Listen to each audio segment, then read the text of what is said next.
just now as I was walking over, I'm like, what? How many white C-Class? And which one was mine? So yeah. Driving the new W206 C-Class fitted with Michelin Primacy 4. Alright, let's go. Hello, and this is the Mercedes C350E, I suppose, because I started the car, RPM is still showing 0. Oh, this steering is different. 2-layer touch sensitive. How do I get rid of the radio? Radio, get out of here. Okay, smart tag here. Got it. Media, connect device. Connect.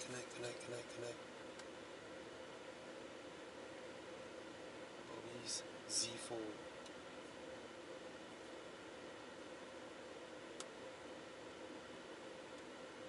Oh, not bad. Oh, it's because I plug in the cable.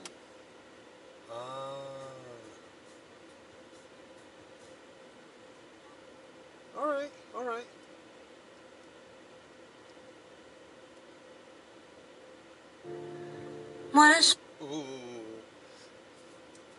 I don't see Burmester here. I don't see the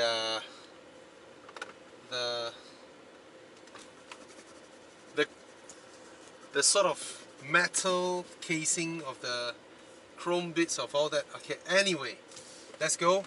Drive. Alright. Everything is alright. Alright. Let's go. See, Mercedes. Okay.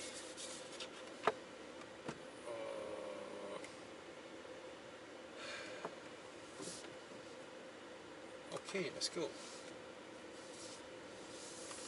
Very chunky steering wheel. Oof. Can I go Comfort Max? What is B? What is EL? Electric, hybrid, sport. Whole battery, comfort. Okay, whole battery and comfort. So I can hear the engine because I started it. I don't want any battery assistance. And I'm just gonna drive it this way. Steering wheel looks fast.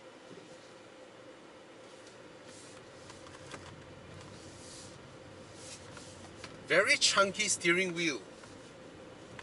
So if you're a guy with big palms, oh, you will like it. Why does it? Oh well.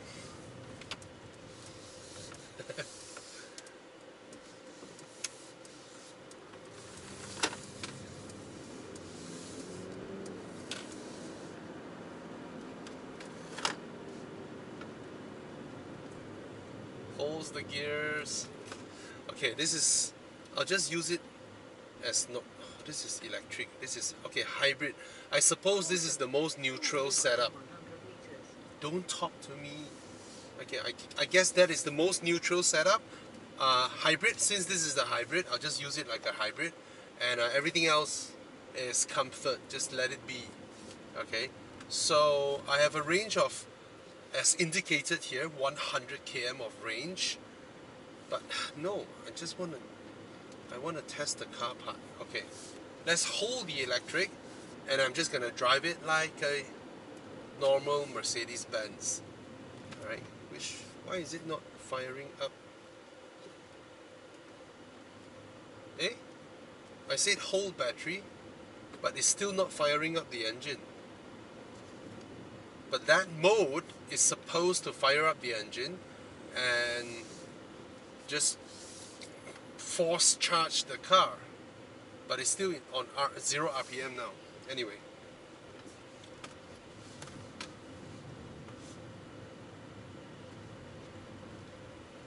suspension is all right. trashy. Okay, there it fires up.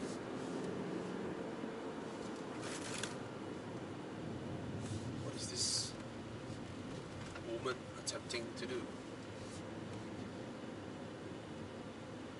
Okay. Yeah, the brake recuperation makes the brake feeling a little bit weird compared to normal combustion cars, but totally normal where if it is a PHEV. Sitting position. Now I'm gonna try and sit myself as low as possible. Alright. And okay. That's the max. Why is it so loud? Okay.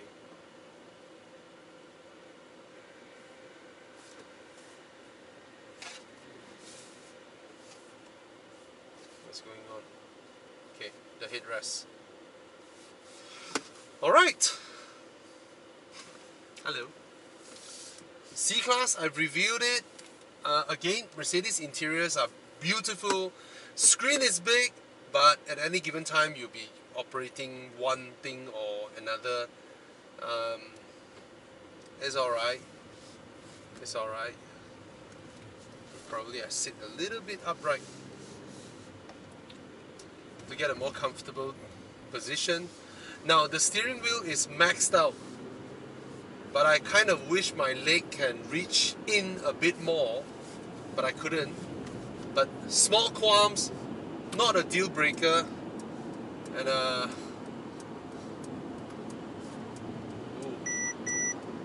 this is the part that is a little bit annoying. But it's not a fault of Mercedes-Benz. This is EU thing. EU is now, I don't know how to put it, the way that the politics are affecting even the cars. Even the cars have become overzealous with freedom. Yeah.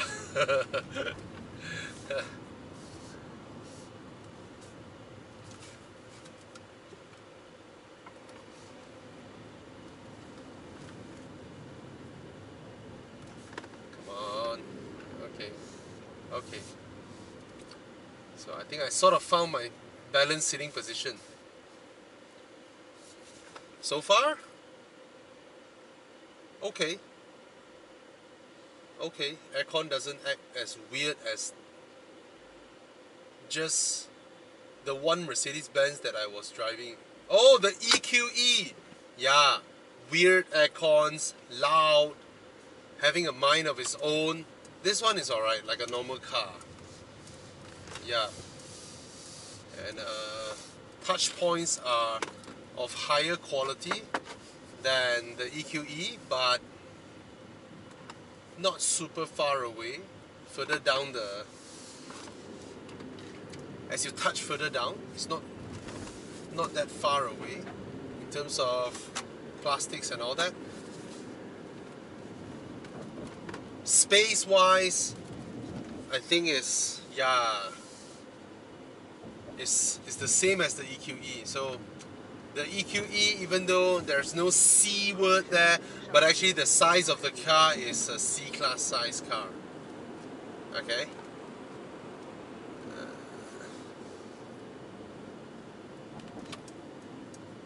This car is tidy. But it doesn't feel agile like the 3 Series. It feels hefty, but the heftiness is more from the weightage of the steering wheel and the fact that it's chunky. So it tries to make you feel that everything is heavier, chunkier.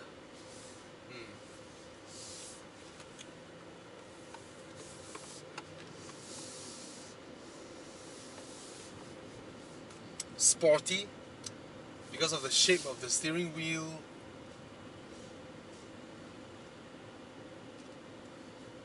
Other than that, nothing much.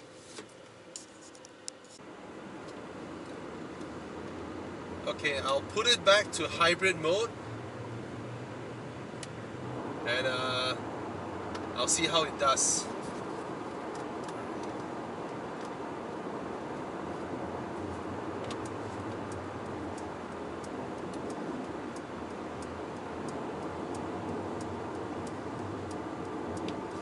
This menu for listening to songs is not the best design. Even though it's huge. I mean, it should have like a giant play, pause, and then next, previous.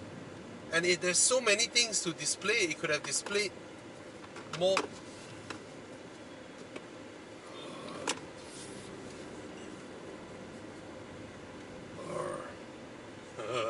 Sorry. Okay, it's on hybrid mode now. Yeah, the electric assistance just pushes the car off.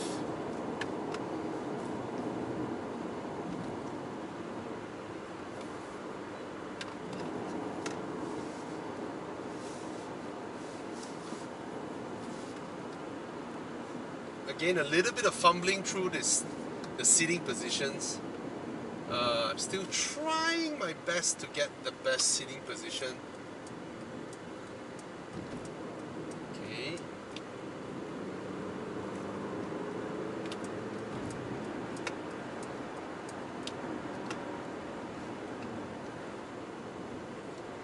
Power is eager, but you kind of feel that it's lugging a lot of weight. Just feels that way. I don't think it's a light car, by no means, because it's a 100 km range as stated here, means it's a larger battery pack. Later I'll have a look at the boot, how much boot space it took up. Alright, I believe it will be a larger battery in the boot at the back there, and you sort of can feel when you're going through speed bumps or undulations, right? The rear seems like wants to press down a little bit more. Alright, the car, yeah, feels hefty. It feels like I'm driving something the weight of an SUV, just that I'm sitting lower. But these days we're used to this kind of lugging, this kind of weight. We're sort of used to it, okay? So in terms of 100 km/h kind of speed, wind noise is minimal, road noise is minimal, all I can hear is the aircon and nothing much else, okay? Steering wheel is fat, okay? Looks good, but everything's touch sensitive. Yeah, even though they have shapes there, but it'll be a challenge to operate it without looking.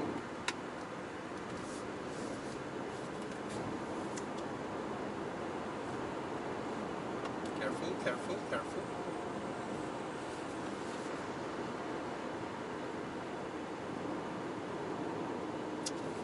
Overall it's comfortable, just that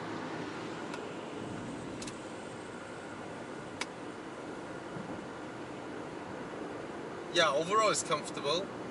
Just that in terms of reacting to the road surface, because probably this is a sportier variant, so now the ride isn't as busy as the non-adaptive suspension G20. It's not as busy or as harsh as that. So in terms of that, dampening wise, this is better. Seating position, definitely BMW is better by far. A more spacious footwell, even though this one has a footrest, but my legs are still, my feet are still pretty near one another. Okay, this is huge, but again, like a lot of car makers now, they get a large screen, but then they did not utilize it properly with the UI UX experience. Okay, not hard to use, just that when you're there, you kind of felt that, hey, you know, it'll be nice since it's touchscreen if I can touch on the right side to scroll through what other songs are in queue. in my Spotify. That would be nice. But I'm not sure if the interfacing of this and an Android phone and then to Spotify, whether that function is available or not.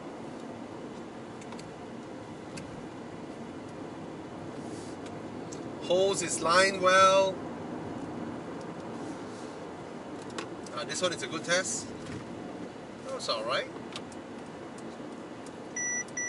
This overzealous warning comes on every single time.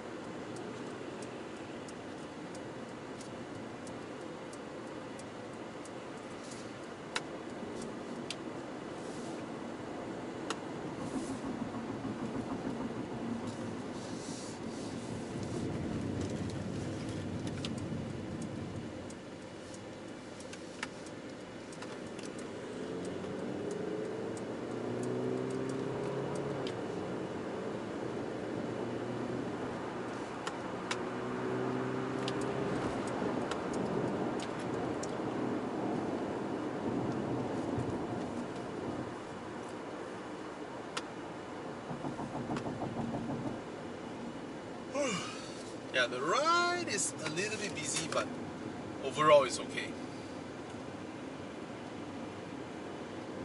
Sit, sit, sit, sit, sit. Go, go.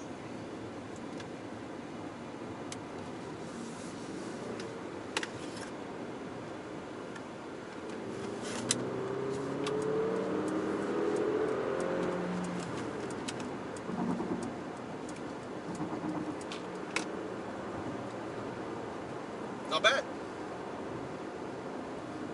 I mean, it's still a Mercedes-Benz at the end of the day, right? The inventor of the automobile. The inventor of the 3-box form factor cars. And yeah, incorporated in 1926, Mercedes-Benz. You'll be thinking, huh? Isn't it 1886? 1886 is Benz and C. Carl Benz created the Benz patent motor wagon. 1886. And the company he formed after that is called Benz and C. Okay? The Mercedes we know today, Daimler, which officially changed the name to Mercedes-Benz. Daimler helms from Daimler Motorengesellschaft, DMG, right? So DMG had a very successful model in 1901 called Mercedes 35 HP, and that car was the culmination of one of their biggest customers, which is a distributor or reseller or whatever you like to call it.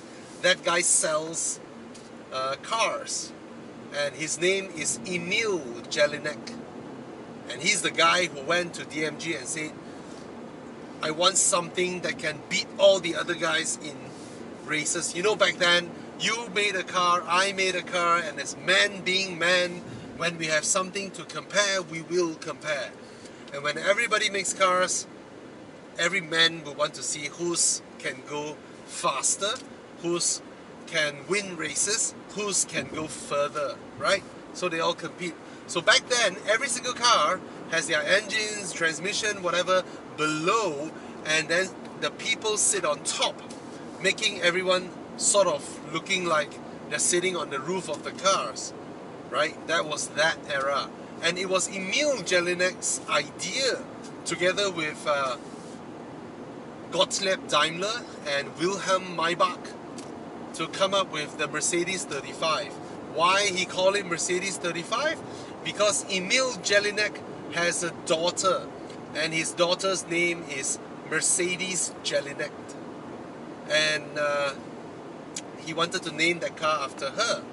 And why the company named their company after somebody's daughter is because this idea that he had, which is to place the engine up front, passenger in the middle, luggage at the back, and in between will be the wheels, and that lowers the car itself and created the 3-box form factor car that we have now. The front box, which is the engine, this one in the middle, which is the passenger, and the one at the back, which will be the luggage, and in between us are the drive shafts for the wheels. And that car, because it's so much lower than everybody else's car, it won all the races that it participated in if it did not break down, and became so famous. The car, Mercedes 35, became more famous than the company, Daimler Motorengesellschaft itself. And hence, in 1926, when Daimler Motorengesellschaft merged with Benz and C, they registered the company or the brand Mercedes-Benz in 1926, 10 years after BMW was incorporated. Yep. So the 1886 was the creation of the Benz patent Motorwagen. I mean, which I don't deny their history, right? Since they merged, you get to use my history, I get to use yours. That being said, if it were to be about merger, because Karl Rapp merged with Bavaria Flugzeugwerk, and Bavarian Flugzeugwerk originated from Otto Flugzeugwerk, and Otto Flugzeugwerk was the company of August Otto,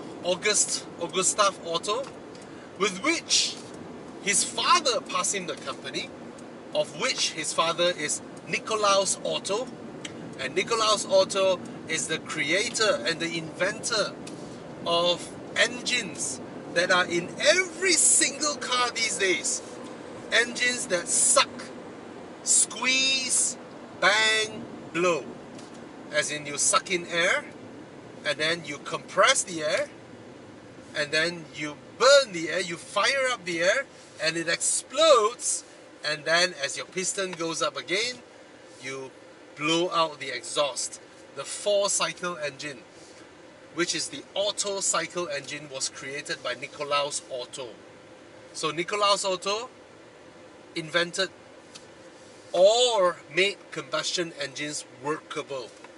But he did not think of putting it into a car, because that was 1860 something. Alright? And his son, Gustav Otto, put the engine on planes, and his son's company, Otto Flugzeugwerk, became Bavaria Flugzeugwerk, merged with Karl Rapp, and became BMW. So, technically speaking, BMW is earlier. And you know what's amazing? Nikolaus Otto has 2 proteges who learned from him. Okay? These 2 persons' name is Gottlieb Daimler and Wilhelm Maybach. Epic, right? Never mind. After that, DMG, Daimler Motorengesellschaft, is a very successful company. They also have an employee whose name comes by Horch, which created the Horch name, the brand, a luxury brand. But after that, he was kicked out by his company from his shareholders, and he decided to form another company, which is the Latin meaning of his name, Horch. And that Latin word is Audi. Yes, the founder of Audi was an employee of Gottlieb Daimler and Wilhelm Maybach. Isn't that amazing? Anyway, I think the German car industry contributed so much to the car industry. I mean, regardless of how it is now, what it is now, I still have immense respect for Mercedes-Benz. Okay? Because this brand, in my mind, is above all. It's just that I see this brand at a level of Rolls-Royce, of Bugatti, of, I want to say Jaguar, but Jaguar is shit now. You know, Mercedes-Benz is on a different plateau. And why I always criticize their cars is because I know what this company is capable of. I know the history of this company, and I just want to see them build the kind of cars that fits or suits how respectable this brand is. If I may diverge a bit, this is a C-Class. C-Class is okay, it's comfortable enough, it's more powerful if you have more money, right? And it will never be as athletic to drive as a 3 Series. It will never be as well built as an Audi, but at the end of the day, it's like Rolex doesn't win as many horology awards as Omega does, right? Rolex did not go to the moon as Omega does, but Rolex is Rolex, and it means something for someone who was born into this world, grow up, study, work hard, and reward himself with the first Rolex, and soon after reward himself with the first Mercedes-Benz, and then of course reward himself with a house, with a wife, with kids, and soon after reward himself with a Ferrari. There is a meaning to these brands, of their existence. And to me, Mercedes-Benz is amazing. It's an amazing brand, occupying a spot that no matter how hard they try to cheapen the brand by producing craps like GLA. I mean, this is not crap, but GLA is crap. It will never affect the brand, right? It is a brand that you can spend 10 million buying the car, and in front of you is a garbage truck, and you'll be fine with it, right? I mean, I've said this many times, but yeah. So I will buy a Mercedes-Benz one day, but it will be the type of Mercedes-Benz that I cannot afford, because that's how high I see this brand is being, you know. Yeah, this doesn't shut well. What is that? Why? Is there anything blocking it? Nothing. The left side doesn't, the right side does. Yep. Yep. Anyway. I mean, the car is beautiful, it's comfortable enough, it's fast enough. You want to buy it, you go ahead. It's a Mercedes-Benz. Reward yourself with a Mercedes-Benz. Tell people you bought a Mercedes-Benz. It's different. You know what's the difference between a Mercedes-Benz and a BMW? Mercedes-Benz logo can carry a car that costs 5 million, 10 million. A BMW cannot. An Audi cannot. A Volvo cannot. No way.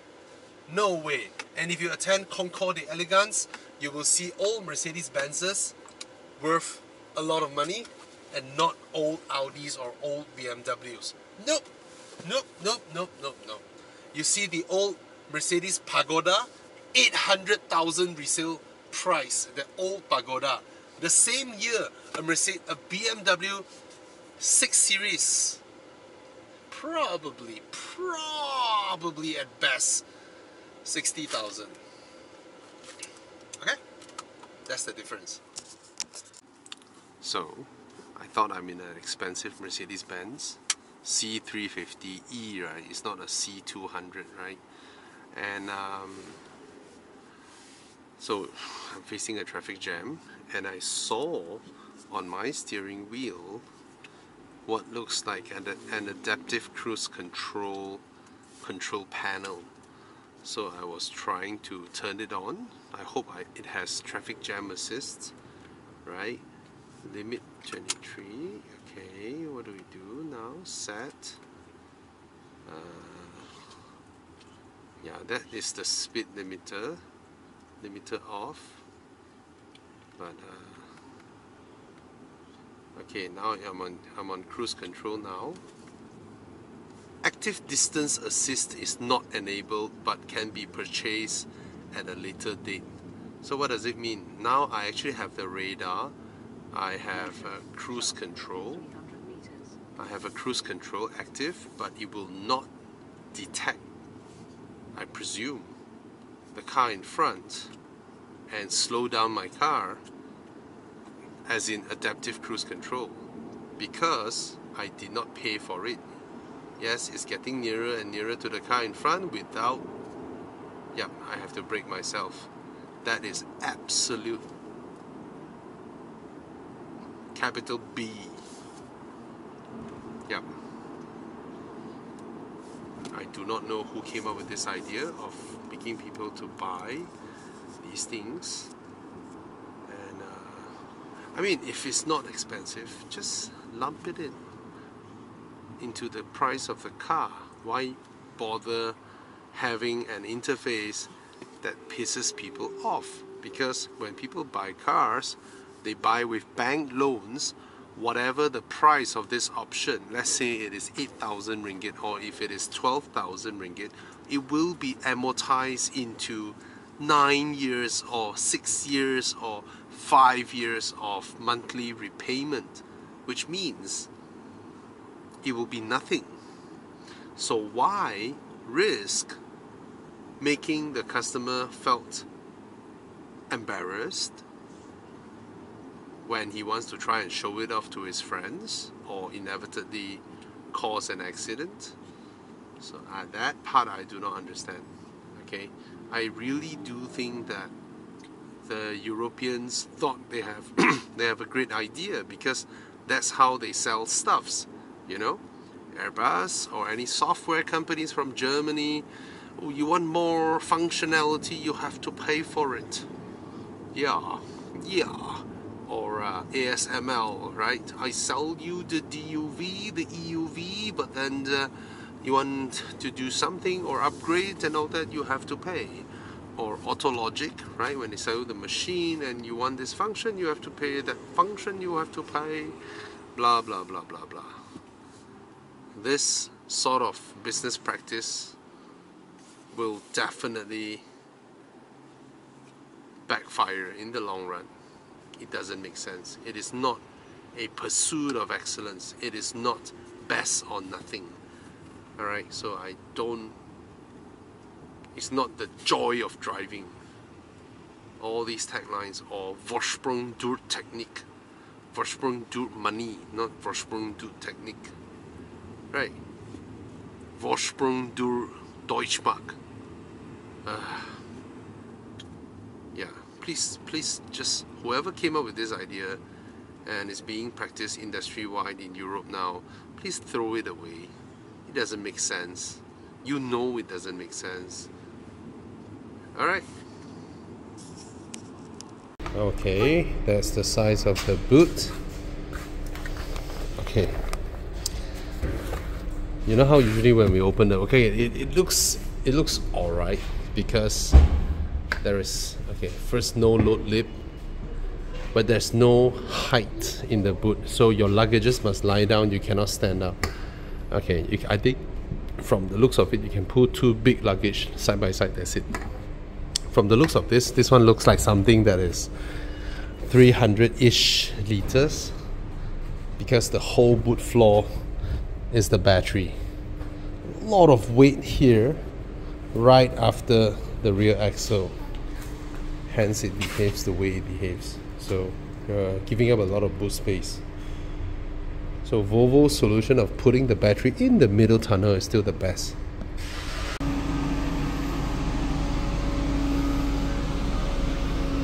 AMG wheels. Yep. C350E. No AMG badging at the back. Are these real tips or fake tips? Hi. Oh. These new phones are so heat resistant. Yeah. Yeah. Hello, exhaust. What are you doing there? Yep.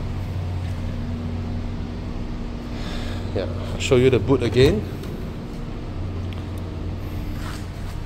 It's actually pretty shallow in terms of the height wise because of the battery. Alright.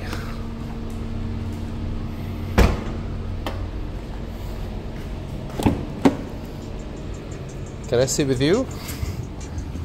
And that's my seating position. The rear seats are sitting a bit higher than the front, so visibility is alright. There are panel roofs, but I don't want to open it because test cars, all these media test cars don't have tints, so it's pretty warm, the sunlight and all that. Okay, little wall E is still here. Yeah, it's a bit wonky. Look at his eyes and his mouth. And darling, put on your seatbelt. Alright. Okay, see my daughter? She can fold her legs, but she couldn't touch it, so it will be slightly uncomfortable, but you can slouch a bit more. Alright, you're tall enough to touch it. No doubts, Mercedes dashboards are beautiful, the lights are beautiful, and suddenly the aircon is off. Okay, I'll sit back at the front. Okay, other than that, headroom and all that is alright. My size 11, pardon, my feet is okay. These are not as sharp as the GLA. It's okay. Center tunnel is still huge. You sit pretty much not super upright, but not a slouching position either. Okay, I mean, it's still a C-Class segment car.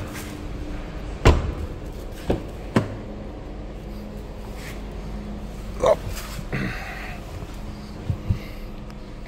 It's alright.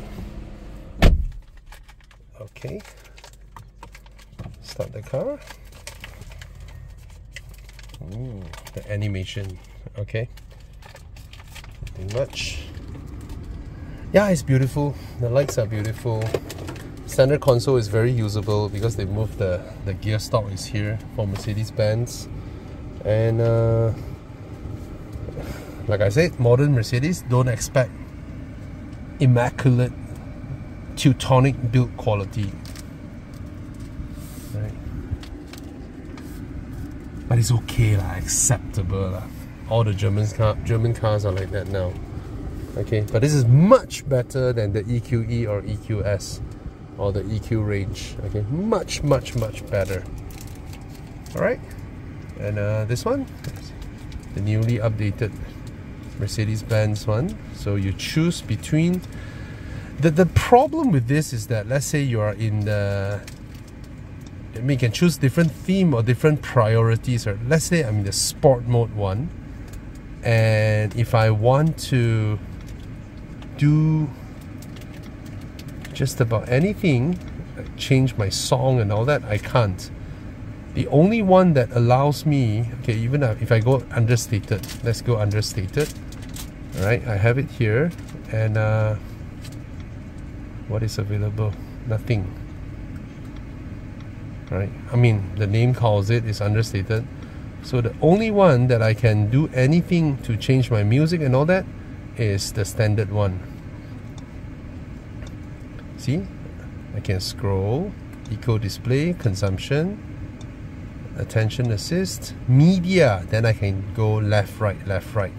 This is the only place using this that can do that. Okay? Compared to the previous one where there's this little thing there that you can change multiple ones. That one is has more freedom, right? Okay? Other than that, it's just like any other Mercedes.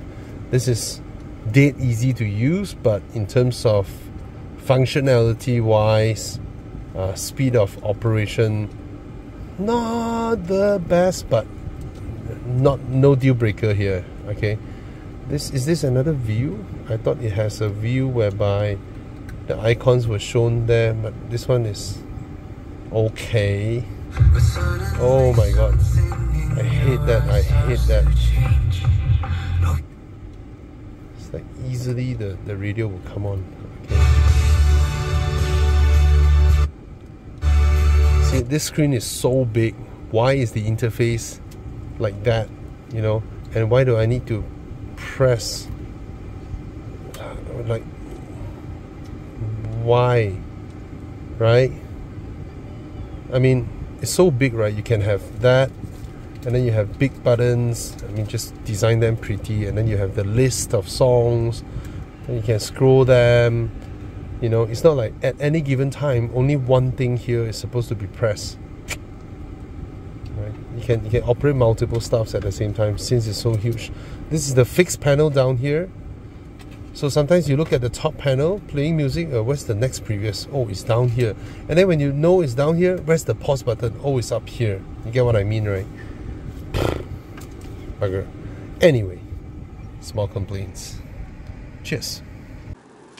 So I have been spending 2 days fumbling through the center screen of this new C-Class, trying to switch off that thing that constantly annoys me. And let's say you're listening to music, right? All of a sudden, it will wind down the volume, and a very soft speaking lady from the car will say, "Caution, sharp turn ahead." And I'm not even in navigation mode or navigating, right? The navigation just happened to be on the center of the screen most of the time, even if I go press home or whatnot, right?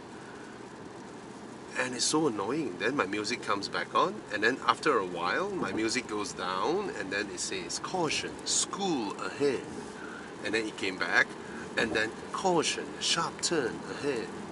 Oh my god, it is so annoying, and I've been trying to switch off whatever that I can find, and so far to no avail. So I do not know why they want to do that. And then when I need adaptive cruise control, it says I have to pay to use. That means all the hardware is in the car, the software is in the car, you just have to pay to activate it. I think these things, right, just makes people pull their hair out.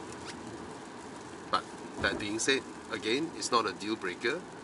I'm sure there is a way to switch it off, just that I haven't figured it out. And so far, the car is very comfortable.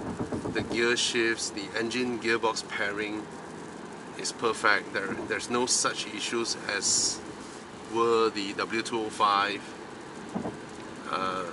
Soundproofing is pretty good. Wind noise, road noise, all those are great. And I would say this car, so far, I think it is slightly more comfortable than the BMW 330i. Yeah. And of course, in terms of dynamic driving, it is still not up to par of the G20, but that being said, of the buyers of these cars, what is the percentage of your usage involving dynamic driving, as in fun, enthusiastic driving? Most of the time, you'll be traveling like that. When there's no jam, and you will just be cruising, you know, braking, and just driving. All right. And even though I have selected the drive select to hold the battery and to only use the engine, but so far there are moments in time where the car just switch off the engine, especially when I'm cruising, and then I cannot feel when the engine is restarted by the electric motor. Alright, the cranking of it is done so perfect. Mercedes start-stop, right, has done it in a way whereby the start-stop disappeared. So I don't even need to look for the button to switch off the start-stop, because it doesn't, it's done so seamlessly that it's perfect. I can only see, you see, now the engine is switched off. When I'm in braking, the engine is switched off immediately, and is recuperating my momentum to charge it into the battery. And now I reapply throttle, It uses the electric motor, then the engine started without a single hint. I think that's well done. Now I can hear the engine. 4,000, 5,000 RPM, nice. And the car comes fitted. The car comes fitted with Michelin premises, so even on wet surfaces like this, it is diverting water really, really well. All right. So those of you want the best tires, comfort, road noise, water dispersion, long-lasting performance, all these, you go Michelin. Alright, and yeah, so far the only small things that niggles me is, of course, a little bit of inconsistency with the screen. Let's say when you pull down the drag down menu of the entire screen, you have two little tiny icons to press, and then there's a tiny car up there, like really tiny, the size of your pinky nail area, and that is the button where you have to aim and press to go into the system. Of course you can access the system as well. What I'm just saying is that car makers these days, they are competing to have larger and larger screens, but you see the car keeps saying caution, caution. I need to switch that off, but I do not know how to. It's using the GPS mapping to know where I'm heading, and then to remind me to be careful of turns coming up ahead. I mean, if the car is gonna point out everything to me, I cannot imagine if I drive this car in Thailand, in the northern region where it's twisties all ahead, right? That lady hidden in the dashboard will be talking to me all the time, and that is utterly annoying, right? So yeah, I mean, at the end of the day, it's still a Mercedes-Benz, right? It will be, the expected stuff would be low fuel consumption, right? It will be reliable, but I'm not sure for the plug-in hybrids, you know, or stuff like these. But overall, I think the PHEV technology has matured a lot. And why Mercedes reintroduced the PHEVs? As you know, they have announced that they're gonna cancel the EQ lineup, and I think for us Malaysians especially, a plug-in hybrid like this makes a lot more sense, especially one that is rated 100 km. Of course you won't get 100 km, but in the real world you can expect, if it is rated 100 km, you can at least get 60, right? If you're not a heavy footer. Alright, yeah, I mean the seats are comfortable, very, very comfortable. And driving position wise, I have so far finally found my nice driving position, so it's alright, it's alright. So at the end of the day, it is still a beautiful car, inside out. Not the most spacious, but I mean this segment is okay. But the boot is small. You have to know that the boot is small, and for this class I would say the boot is rather extremely small. But for most people's usage, I don't think it's a deal breaker also. It is not a deal breaker. So yeah, the W206 have had vast improvements in the driving part of things, in the soundproofing, road noise and all that. Vast improvements. Build quality is certainly better than the EQ range, the EQ E, EQS and all that. Yep. Alright. For those who know where I'm heading, you will know where I'm heading. Alright, cheers. So, the GPS powered warning messages are telling me beware, caution, sharp turn ahead, sharp turn ahead. Finally drove my son crazy. He's with me because we came up on Karak Highway. Yeah, say hi, Etana. Hello. Yeah. So we came up on Karak Highway. As you know, according to the car, every single turn on Karak Highway needs to be cautioned. So after the first few turns, we finally found the settings under the GPS map.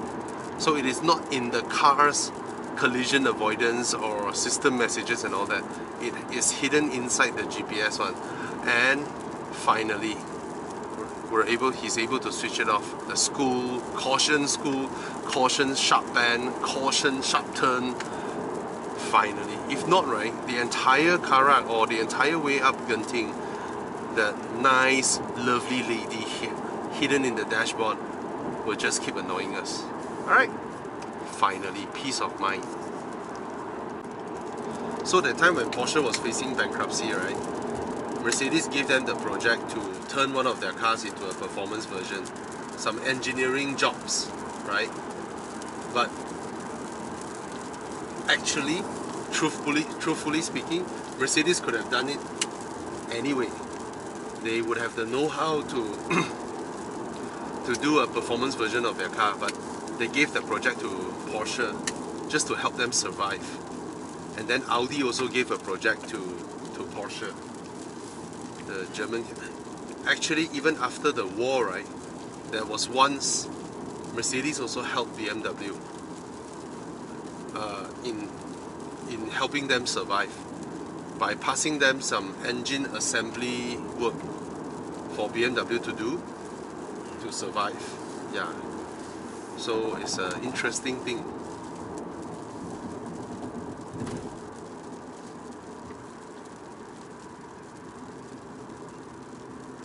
Oh, very slippery day.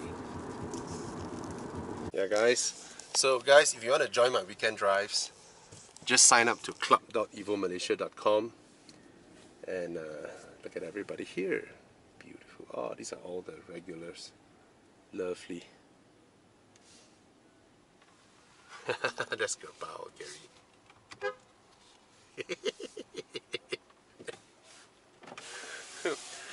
I know you are looking forward for the Century. I know. Yeah, but if I brought the Century, I would have crashed at Karak. You already have a long life. You're saying, where's Bobby? Huh? I parked the covers. Hello! Sorry, I don't want to bring the Century. Oh, I say if I brought the Century, I would have crashed in Karak.